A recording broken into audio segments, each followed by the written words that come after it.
이게 초대교회가 시작된 모습입니다. 36절에 보니까 이스라엘 온 집은 확실히 알지니 너희가 십자가에 못 박은 이 예수를 누가 하나님이 주와 그리스도가 되게 하셨느니라. 이게 누구의 말씀이요? 네? 어떤 사람 무조건 성경에 나오는 말씀은 하나님 말씀이요. 그럼 정답이요. 하나님 말씀. 하나님이 누굴 통해서 하신 말씀이냐? 베드로를 통해서 하신 말씀. 네. 그럼 베드로가 왜 이런 얘기를 했는지 이유가 있을 거 아니에요. 네? 베드로가 왜 이런 얘기를 했는지 이유가 있다. 이 베드로의 이야기가 사도행전 2장 14절부터 나와요. 그 14절부터 나오는 베드로의 설교의 말씀의 36절이 결론이라. 그럼 베드로가 오순절 성령 강림 이후에 최초로 지금 설교를 하는 거예요. 왜 그럼 베드로가 설교를 했을까? 성령의 감동에 대해서 했겠죠? 다 이유가 있어요. 그 이유를 알려면 어떻게 돼요? 베드로가 말을 하기 이전에 13절을 봅니다. 오순절 성령 강림의 현상에 대해서는 지난주에 얘기를 했는데 그때 13절을 보면 어떤 이들은 그 오순절 성령 강림제에 모여서 큰 소리로 방언을 하고 성령 충만의 은혜를 받은 사람들을 조롱하여 이르되 이 아들이 술에 취했구나 이랬다고. 이게 조롱하는 거예요. 요새 우리 교회 다니는 사람들은 조롱하고 비웃는 사람 많아요. 주일날은 교회 가야지. 너 많이 아프구나. 그래 나보고. 교회는 병원인 줄 알아. 영혼에 병든 사람이 가는 곳이 병원인. 그게 요새 그 세상 사람들이 예수 믿는 사람을 조롱하잖아요. 너 육신의 아버지를 두고 어떤 애가 자꾸 하더지 아버지 하는 거예요. 그러지. 그 장례식장에 가는 건 노래 좀 부르지 마라. 통곡을 해도 지금 시원찮은 판들은 노래를 비참하게 죽은 사람도 많잖아요. 몇 년 전에 어떤 권사님이 새벽 기도 가다가 교통사고에 나가서 그 자리에서 죽으셨어요. 돌아가셨다. 그래도 우리는 권사님, 그 권사님 장례식장에 가서 어떻게 노래한다고 찬양해. 며칠요 요단강 건너 만나리. 왜 찬양하는 거예요? 그럼 도대체 몇 년을 신앙생활해도 그걸 대답을 못해? 너희 도대체 왜 가서 찬양을 부르고? 진짜 이것들이 상록들이잖아. 통곡을 못할 망정. 그럼 여러분 뭐래요? 번이 눈 뜨고 듣고 있는 거야? 눈 껌뻑껌뻑하고? 뭐라 그래? 죽은 양은 천국에 갔잖아. 여기서 이렇게 비참하고 그리고 그렇게 죽음을 맞이했지만 그분이 눈물도 고통도 없는 천국에 가서 영원한 복을 누리고 계시잖아. 이게 얼마나 축하할 일이냐. 너 죽어서 지옥 갈래? 그렇게 우리가 해야 되는 거예요. 이제는 여러분 모른다는 게 핑계가 안 된다잖아. 수없이 많이 성경을 쓰고 보고 듣고 했잖아요. 그거 왜 모르냐? 여러분 안에 성령이 항상 함께 살아계셔서 깨닫게 하고 말하게 하고 그래야 예수님 말씀하셨잖아요. 그때가 오리라. 그때는 뭐예요? 많은 사람들이 너를 대적하고 핍박하고 욕하고 할 때가 오리라. 그럼 뭐예요? 내가 보낸 성령이 너로 하여금 말하게 하리라. 내가 그들에게 말하게 입에 담아주리라. 근데 이게 안 나와. 그럼 뭐야? 내 안에 성령이 역사를 안 하는 거지. 그렇게 오순절에 성령의 역사가 일어나가지고 지금 뭐 120명이 소동이 일어나는데 조롱하고 있잖아. 술에 취했다고. 근데 가만히 있으면 되겠어요? 그래서 14절 보니까 베드로가 혼자서는 용기가 없어서 혼자서는 못 일어나고 다른 11 사도하고 함께 일어나서 베드로가 외치는 거예요. 이럴 때 외쳐야 돼요. 소리 높여 이르되 뭐라고 해야 돼? 유대인들과 예루살렘에 사는 모든 사람들아 내 말에 귀를 기울이라. 내가 너희로 알게 하겠다. 14절부터 베드로의 설교 쫙 나옵니다. 그 설교의 핵심 뭐냐? 예수가 주님이시오 그리스도라. 베드로가 마태복음 16장 16절에 보면 이렇게 고백하잖아요. 주는 그리스도시오 살아계신 하나님의 아들이십니다. 그렇게 고백하잖아요. 그 얘기라. 여러분 주라는 얘기가 얼마나 엄청난 얘기인 줄 아세요? 주는 하나님을 가르치는 것이요. 예수님이 주님이 되셨다는 거예요. 하나님이시라는 얘기예요. 신앙고백 중에서 이 베드로의 신앙고백도 훌륭하지만 도마는 어떻게 고백하는 줄 아세요? 주님이 보고 하나님이시라고 합니다. 살아계신 하나님의 아들이 아니라 주님은 예수님은 하나님이십니다. 이 고백이 참된 신앙의 고백이에요. 여러분 예수를 믿는다고 하는 것이 바로 하나님을 믿는 것이고 예수님을 하나님으로 우리가 인정하고 믿고 고백한다는 얘기예요. 그리스도라는 건 뭔지 아십니까? 그리스도는 나의 죄를 씻어주신 나의 구세주라는 얘기예요. 나를 구원하시는 분이시다 이 말이에요. 베드로의 설교는 뭐 복잡하고 뭐 예화를 들고 그런 거 없어요. 결론이 그거예요. 누가 그렇게 하셨느냐? 하나님이 그렇게 하셨다.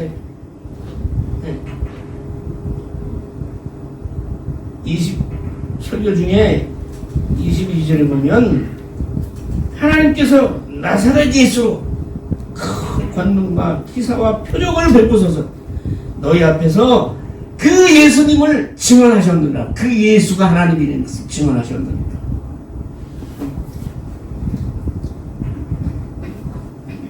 그리고 하나님께서 그를 다시 살리셨느니라. 그리고 베드로는 예화를 든 게 아니라 그것을 확증하기 위해서 구약의 요엘 선지자의 말씀을 들어서 그 오순절 성령 강림의 현상이 요엘 선지자가 말씀하신 대로 하나님이 말세에 내가 내 영을 모든 육체에 부어주리니 그것이 이루어지는 것이다. 말세가 와서 하나님께서 하나님의 영을 모든 사람에게 부어주는 것이야 술에 취한 것이 아니라 똑바로 알아라. 꾸짖는 거예요. 그러면서 하는 말이 요엘 선지자의 말씀 드려서 하는 말이 그 말세에는 성령이 임하실 때는 누구든지 주의 이름을 부르는 자는 뭐를 받아요? 구원을 받으리라 라고 요엘 선지자가 얘기하지 않냐. 그 구원의 주가 바로 너희가 십자가에 달아낸 예수니라. 그분이 하나님이고 그분이 너를 구원하시는 메시아야. 그렇게 외치는 거지. 그럼 우리는 멍하고 있겠지만 그때는 그 말을 듣는 사람이 가슴을 치는 거야. 왜? 유대인들은 수천 년 동안 메시아를 기다려왔거든. 메시아를 기다려왔거든. 특히 그때는 로마의 식민지 상태에 있었기 때문에 메시아가 와서 우리를 독립시키고 이 땅에 하나님 나라를 건설하기는 그렇게 수천 년 동안 고대하여 왔거든. 근데 그 메시아가 왔어. 근데 우리 손으로 달아 죽였다 이 말이에요. 우리 손으로 달아 죽였어. 그것이 베드로의 설교예요. 요새도 마찬가지예요. 예수를 믿는다 하면서도 예수를 부인하는 말과 행동을 하면 예수를 우리가 우리 손으로 십자가에 달아내는 거예요.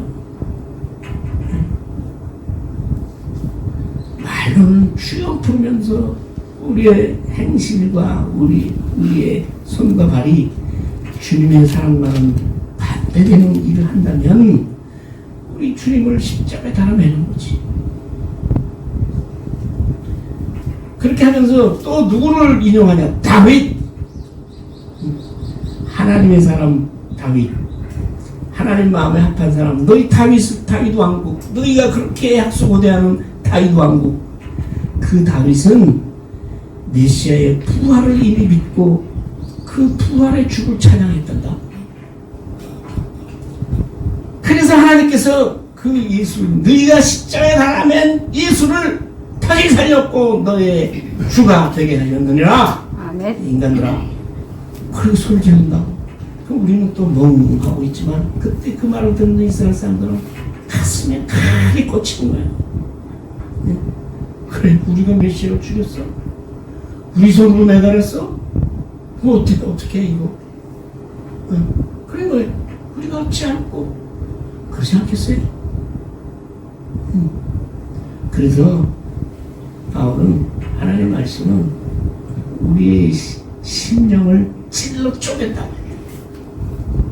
날선검같이. 그게 무슨 말인지 모르죠? 아, 그래 봤어야 알지. 내가 찔림을 받아봤어야 하나님의 말씀이 우리 심령을 찔러 쪼갠다는 얘기를 이해를 하지. 이해를 못해. 그러나 여러분들, 하나님의 말씀의 능력은 그렇습니다. 그래서 그들은 어찌할꼬 라고 얘기하는 거예요. 그 결론을 얘기하자니 여기 다시 확실히 알아. 너희가 십자가에 못 박은 이 예수를 하나님이 다시 살리셔서 하나님이 되게 하시고 너희 구세주가 되게 하셨느니라 하니, 이게 마음을 듣고 이 말을 듣고 마음에 찔렸어. 그래서 어떻게 사람들이 물어보는 거야. 어찌할꼬 이런, 우리가 어떻게 해야지 구원 얻을까. 이제 우리를 구원하시는 예수를 우리가 죽였는데 그럼 우리가 어떻게 구원 얻을까? 그렇잖아요. 어떻게 할까? 그렇게 부르짖는 거지. 애통해하는 거지.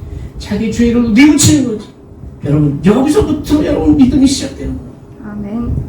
예수를 믿는다 하면서, 교회를 다닌다 하면서, 세례 받는다 하면서, 직분을 받았다 하면서, 이런 자기의 애통한 그 죄의 고백과 회개가 없으면 믿음이 시작도 안 한 거예요. 죄송하지만 시작도 안 한 거라고. 저는 다른 건 몰라도 하나는 경험을 해봤습니다. 언제 한번 간절했을 거예요. 그래서 그 마음을 알아요.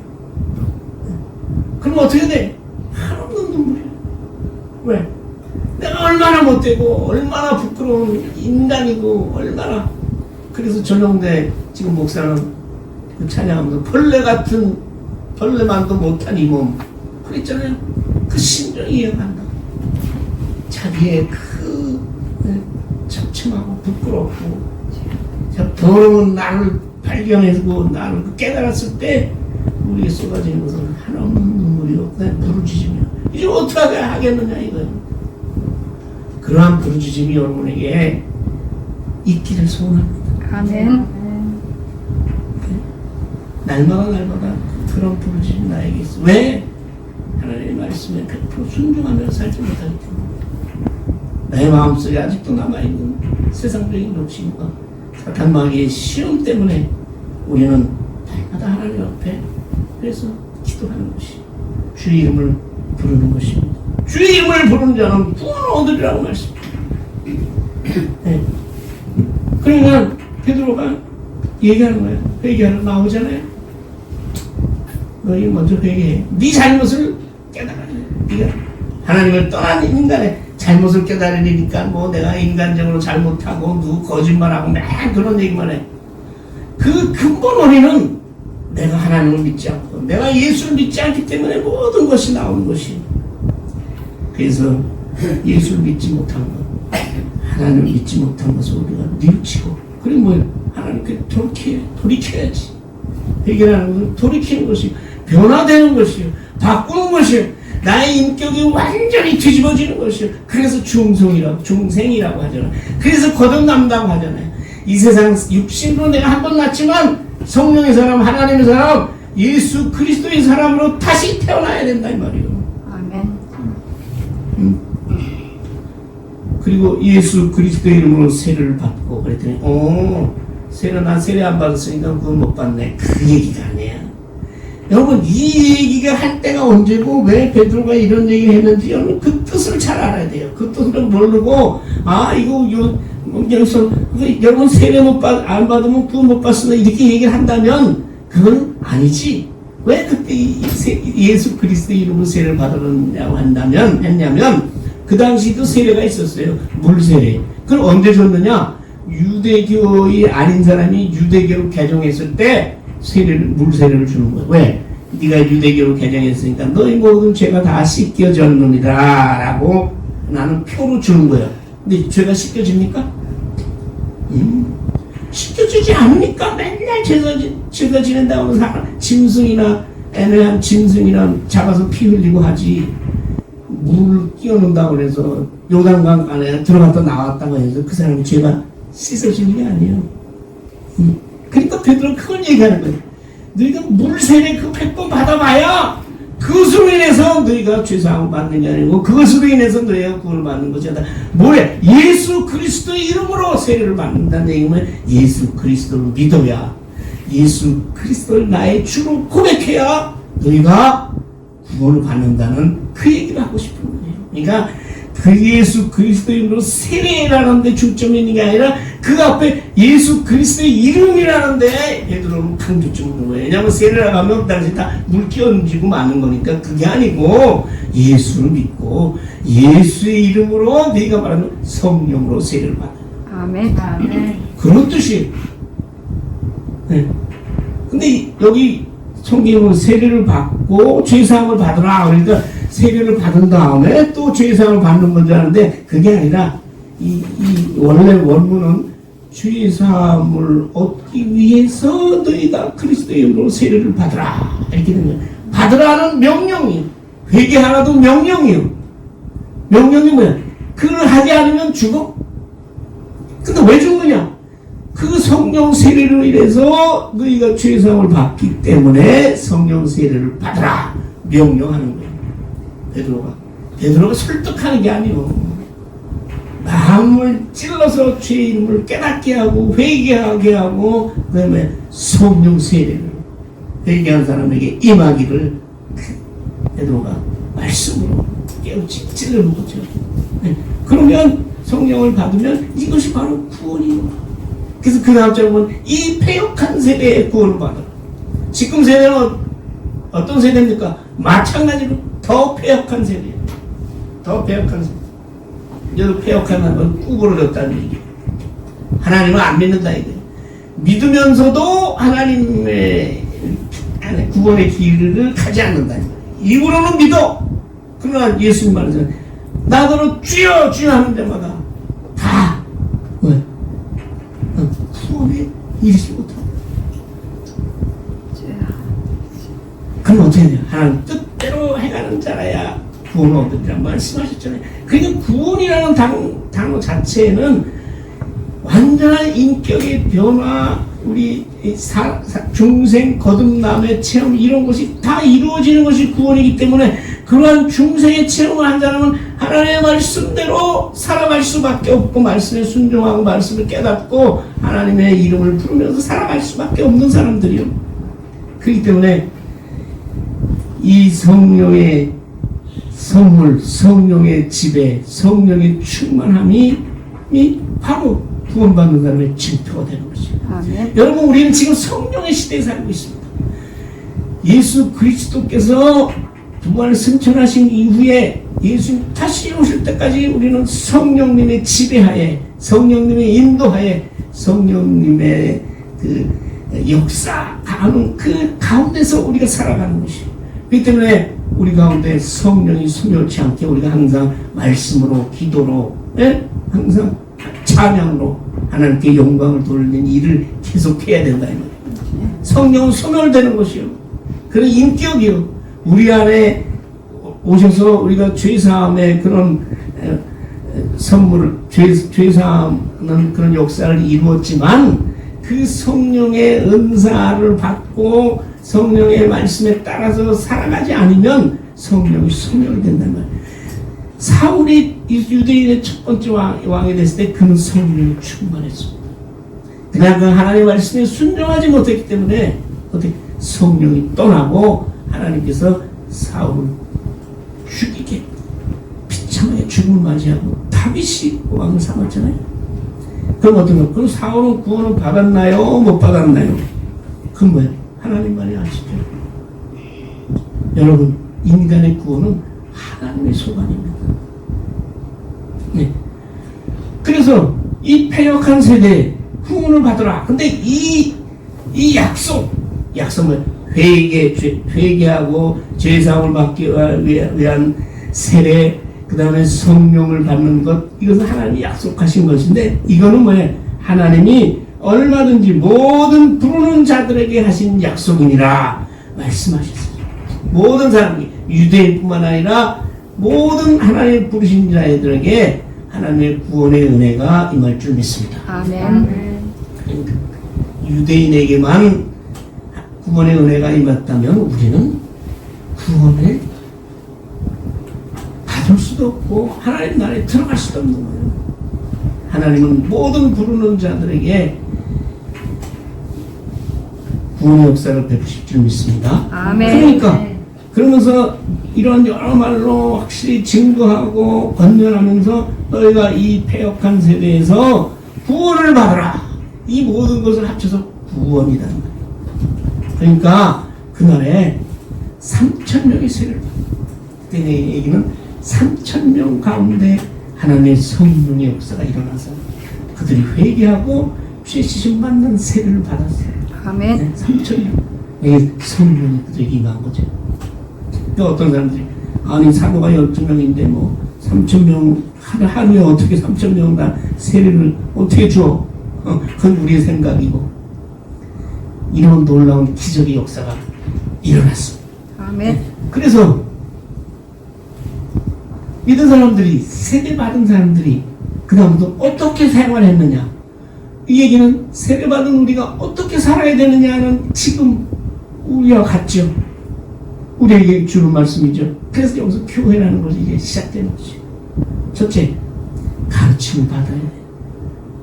내 구원을 받았어. 성령을 받았어. 그러나 항상 말씀에 가르침을 받아. 누가 가르쳐? 성령님께서 가르쳐. 저도 말씀 마찬가지입니다. 저는 하나님 앞에 항상 기도합니다. 제가 하나님 앞에 설교, 하나님의 성령의 감동을 받아서 말씀을 전하기가 어려울 때 저는 언제든지 하나님의 말씀 전하는 사명을 내려놓겠습니다. 이렇게 하나님께 기도해요. 말씀 전하는 건 오직 성령의 감동으로 전하는 것이에요. 그렇기 때문에 사도들, 성령 충만의 성령의 또 예수님 살아나 이 땅에 계실 때 예수님과 함께 다니면서 들었고 보았던 수많은 기사이적을 보았던 그 사도들에게 임하신 성령의 능력으로 가르침을 받고 교제해야 돼. 나눈다 이 말이에요. 나눈다고 하면 물질과 기도와 마음을 같이 나누는 거죠. 그래서 교회 다니면서 자꾸 서로 다투고 싸우고 서로 척지고 갈라서고 하는 거 보면 그건 참된 교회의 모습이 아니에요. 어떤 사람들은 그걸 해서 아유 이렇게 큰 교회가 자꾸 싸우고 갈라지고 그래서 교회 수가 교회 수 늘어나가서 뭐 하게요? 이 세상에 참된 교회는 오직 하나요. 예수 그리스도가 모인 사람들 공동체. 그 오직 하나 교회예요. 그 천사의 교회예요. 네. 그렇기 때문에 서로 교제하고 서로 기도하고 서로 위로하고 서로 물질을 나누고 그런 것이 교회의 모습이에요. 참된 교회의 모습이에요. 그날 뭐예요? 떡을 떼며 떡을 뗀다는 얘기는 먹을 것만 나누는 게 뭐예요? 예수 그리스도의 살과 피를 함께 나누며 그 얘기입니다. 성찬식, 예수 그리스도의 몸과 피로 하나 된 교회를 얘기하는 거죠. 그러면 기도하기를 힘씁니다. 오로지 기도하기를, 기도하는데 전심전력을 다한다. 여러분 이제 교회나 믿음이나 성경 말씀이나 이것이 옵션이 아니요. 이 세상 살아나가는데 끼워서 가는 게 아니라고. 전심전력 오로지요, 오로지. 굳이 순위를 따진다면 영순이야, 영순이. 요새는 1순위도 아니야. 1순위보다 먼저 또 우선 공급이라는 게 있어가지고 영순위요. 교회와 기도와 말씀과 왜? 그것이 있어야 성령이 나한테서 작동하는 거야. 성령님이 나한테 있는데 가만히 성령님이 인격 의식 때문에 불러야 돼. 우리가 주 이름을 부르는 자는 구원을 얻을 줄 알았죠. 주 예수를 믿으라. 너와 내 집이 구원을 받으리라. 그 예수를 믿고 부르고 하는 것이 바로 성령이 우리에게 임했다는 것이. 그로 인해서 성령이 작동하는 것이에요. 성령의 능력으로 구원을 받았으면 성령의 은사로, 은총으로, 성령 충만으로 우리 안에서 나의 모든 영과 나의 육이 온전히 성령 안에서 지배를 받아야 돼. 그 안에 들어가야 살아야 돼. 그것이 찬송 여러분 잘 부르잖아요. 주 안에 있는 나에게 딴 건 좀 있으랴. 주 안에 있는 게 뭐예요? 술 마시는 사람들은 주 안에 있는 나에게. 그 사람들은 이거 먹고 취해. 우리는 성령을 먹고 취하는 거예요. 취해서 살아야 된다고요. 우리는 성령에 취해서. 아멘. 그런 사람에게는 이 세상의 모든 일들이 왜? 한낱 지나가는 것에 불과하고 한밤의 꿈이요. 누가 대통령이 되든 뭐가 어쨌든 그것이 지나가는 이 세상 역사 중에 한 토막일 뿐이요. 오로지 기도하기를 힘쓰니라 말씀하셨습니다. 여러분, 우리가 이제 하나님의 은혜로 우리는 회개하고 성령세를 받았고 성령을 선물로 받았고 그랬다고도 다 하잖아요. 우리에게 필요한 거예요. 그 성령님께서 내 안에도 온전히 나를 인도하도록 지배하도록 그 성령에 취해서 살 수 있도록 하는 그러한 것이 바로 우리의 믿음 생활입니다. 그러한 것만이 이 세상의 모든 질병, 고통, 가난, 핍박 알게 모르게 얼마나 우리가 무심당하고 살아요. 이 세상의 모든 조롱, 비방, 사탄 마귀의 시험과 다가오는 환난을 우리가 이길 수 있는 유일한 힘은 성령 안에서 살아가는 것이다. 그래서 우리가 당분간의 말씀의 주제가 성령의 현장. 옛날에 있었던 그 성령의 현장을 돌아보면 오늘도 우리가 그 성령의 나의 삶의 현장이 성령의 현장이 되기를 우리가 간절하게 기도하는 마음으로 제가 말씀을 전하고 여러분들은 그러한 믿음으로 우리가 천국에 이를 때까지 하나님의 영광을 우리 스스로 드러내는 그러한 믿음의 참된 자녀가 되기를 소원합니다. 아멘. 아버지 하나님 감사합니다. 이들의 첫번 설교를 통해서 인간이 십자가에 매가는 그 주님을 다시 살리시고 나의 하나님 되게 하시고 나의 구세주가 되게 했다는 그 말에 찔림받게 하여 주시옵소서. 아버지 하나님, 그분 아니면 그분이 말씀하시기를 길이요 진리요 생명이라고 하였사오니 예수 그리스도가 아니고는 우리가 천국에 들어갈 수 없음을 우리가 깨닫고 이미 우리가 하나님의 자녀로 택함 받았으니 우리의 이만 성령이 소멸치 않게 하시고 날마다 하나님의 말씀을 깨닫고 교제하고 기도하는 일에 우리가 전심으로 나갈 수 있도록 아버지께서 도와주시옵소서. 예수님의 이름으로 기도하옵나이다.